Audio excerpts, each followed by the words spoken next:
Assalamualaikum warahmatullahi wabarakatuh. Alhamdulillah wassalatu wassalamu ala Rasulillah wa ala alihi wa sahbihi wa man wala. Assalamualaikum warahmatullahi wabarakatuh. Apa khabar anak-anak Ustaz? InsyaAllah Ustaz, kita semua dalam keadaan sihat sejahtera. Baik. Pada hari ini Ustaz akan mengajar tajuk dalam subjek sirah. Iaitu tajuk berkenaan dengan perkembangan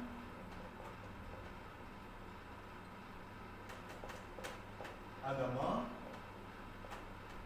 Islam. Buka buku sirah, tengok muka surat 1. Perkembangan agama Islam. Murid-murid, sebelum kita pergi jauh, Ustaz nak intro sikit apa tajuk kita hari ni. Tajuk kita hari ini dia berkenaan dengan sirah, iaitu sejarah perjalanan dakwah Rasulullah SAW yang berjalan selama 23 tahun. Dan 23 tahun ni dia terbahagi kepada dua. Yang pertama 10 tahun, dan yang kedua 13 tahun. 13 tahun, dan yang kedua 10 tahun. 13 tahun ni di mana? Di Mekah. Mekah. Lagi 10 tahun di mana? Madinah.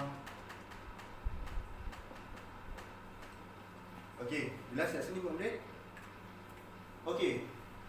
Selama 23 tahun, ini adalah tempoh dakwah Rasulullah SAW sepanjang baginda menjadi seorang Nabi dan Rasul. Pada peringkat pertama dakwah Rasulullah SAW di Mekah,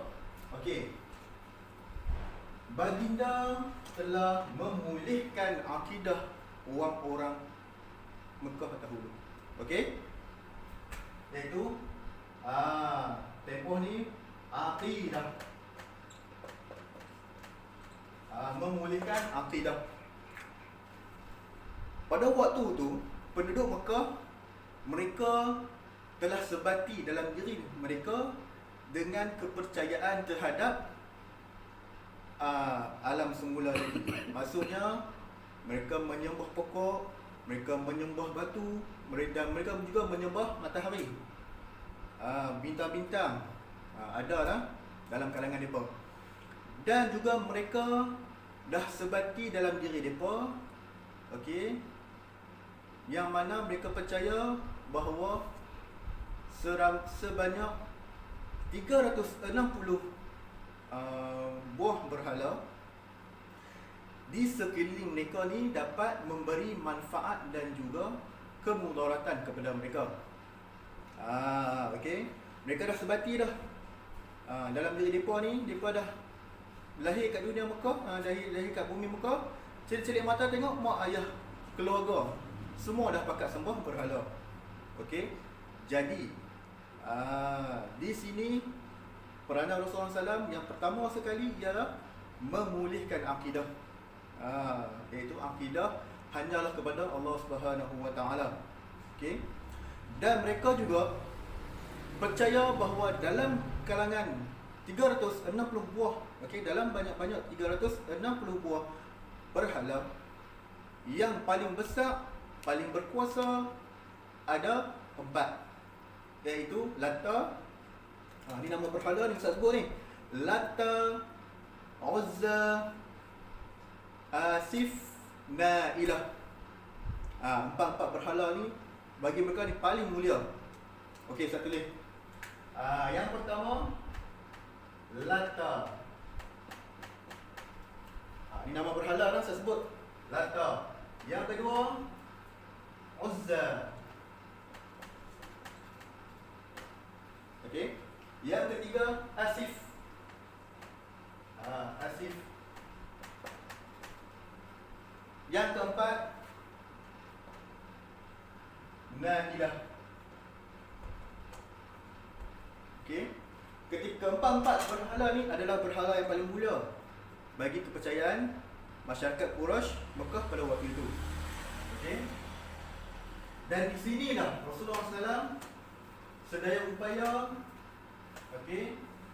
mengajar mereka dan memberitahu mereka bahawa tiada kuasa yang lebih besar melainkan kuasa Allah Subhanahu Wa Taala. Okey. Dan pada peringkat ini juga Rasulullah SAW menjalankan dakwah secara sirriyah. Apa maksud sirriyah? Okey, sekejap lagi 2 minit. Dapat?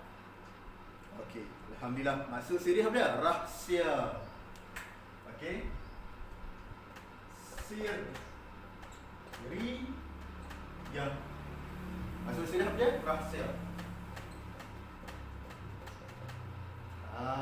Okey. Sebab apa? Pada peringkat awal Rasulullah SAW menjalankan dakwah secara rahsia. Okey. Ini kerana pada waktu itu kekuatan umat Islam masih lagi dalam keadaan lemah. Okey. Tambahan pula pada peringkat awal perkembangan agama Islam, pada waktu itu yang memeluk agama Islam adalah dalam kalangan hamba-hamba. Okey. Kebanyakan dalam kalangan hamba-hamba. Contoh yang paling dekat sekali sahabat Rasulullah SAW iaitu Bilal bin Rabah. Okey. Dan berapa lama ketika itu barulah seorang demi seorang sahabat Nabi dan juga pembesar-pembesar Quraisy memeluk Islam.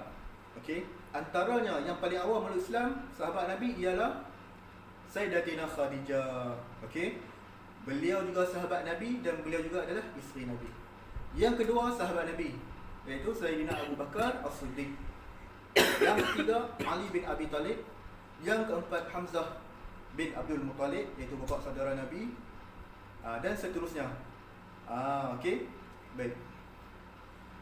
Pada peringkat awal penyebaran agama Islam secara rahsia ni, okey, telah diketahui oleh pembesar-pembesar Quraisy yang masih belum memeluk Islam. Mereka dapat tahu dan mereka melakukan penyiksaan terhadap semua umat Islam. Okey. Dan juga penyiksaan tersebut paling dahsyat antaranya Bilal bin Rabah telah dikenakan siksaan iaitu batu diletakkan di atas dada beliau di atas padang pasir yang panas sambil tangan dan kakinya diikat secara melintang macam ni. Okey.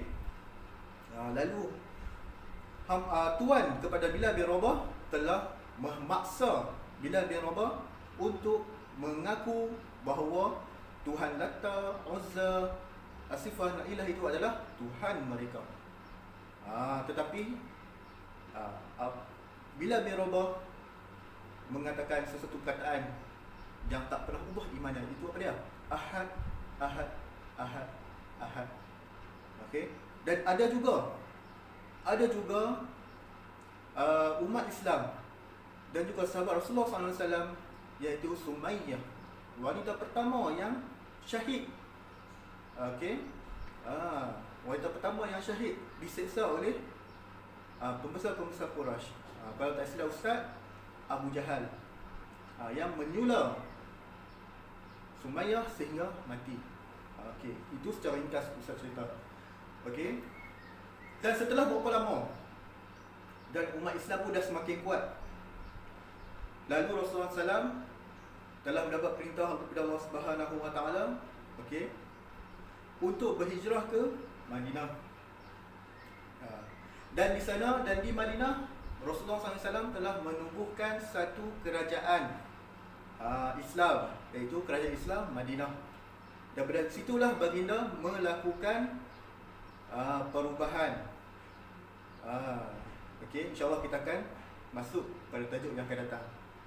Okey, setelah makin kuat Rasulullah SAW dan para sahabat seramai 10,000 orang telah kembali ke kota Mekah.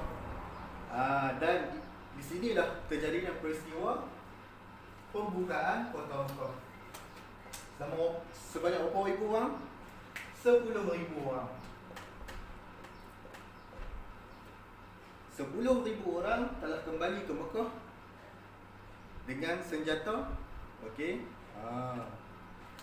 Dan setibanya mereka di Mekah, pembesar-pembesar Quraisy dah semakin takut tengok kekuatan umat Islam. Okey. Dan mereka ada yang menyerah kalah. Okey, ada yang menyerah kalah. Dan setibanya tentera-tentera Islam, pasukan-pasukan Islam berada di situ, Rasulullah telah mengatakan sesuatu kepada mereka. Barang siapa yang berlindung di dalam Masjidil Haram, maka dia akan selamat. Barang siapa yang berlindung dalam rumah Al-Arqam bin Abi Al-Arqam, maka dia selamat. Dan barang siapa yang berlindung di dalam rumah sendiri, maka dia selamat. Okey. Dan selepas itu, pasukan tentera Islam telah masuk ke dalam kota Mekah. Okey. Dan baginda telah menghampiri Kaabah dan memusnahkan semua sekali 360 buah berhala yang ada di situ. Okey. Baik. Dan akhirnya kota Mekah bersih daripada segala unsur-unsur syirik dan khurafat, insya-Allah. Baik.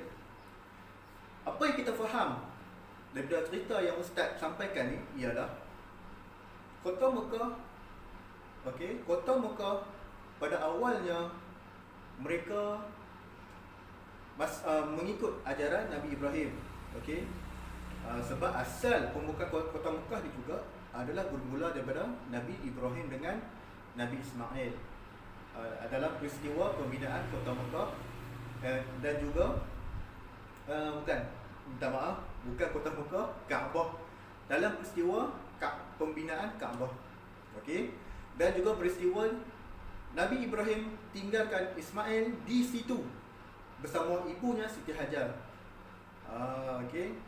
Yang lari ulang-alik ke Safah Marwah 7 kali itu, itulah bermula dari situlah. Okey. Baik. Jadi bila dah sampai berapa ratus tahun selepas tu, okey, pada awalnya mereka masih lagi mengikut ajaran Nabi Ibrahim, masih lagi ikut.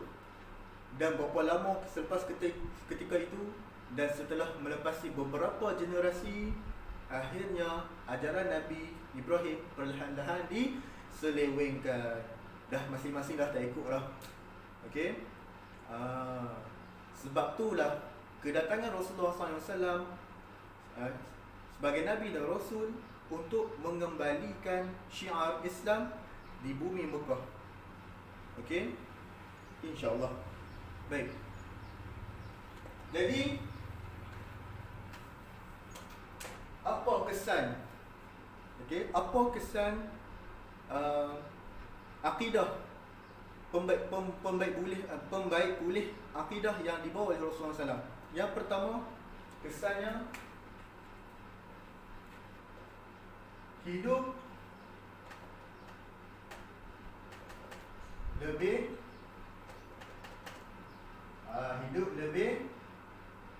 sempurna.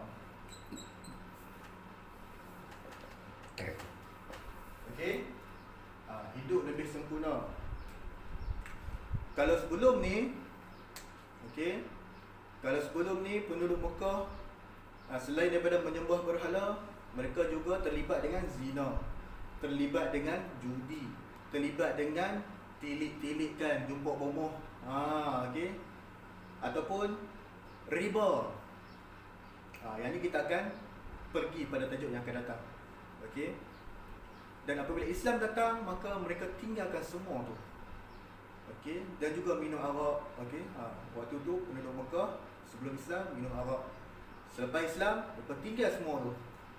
Okey. Yang kedua,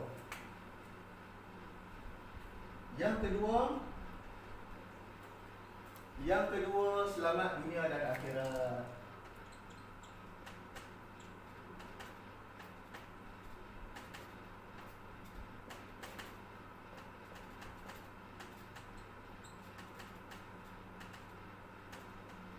Okay.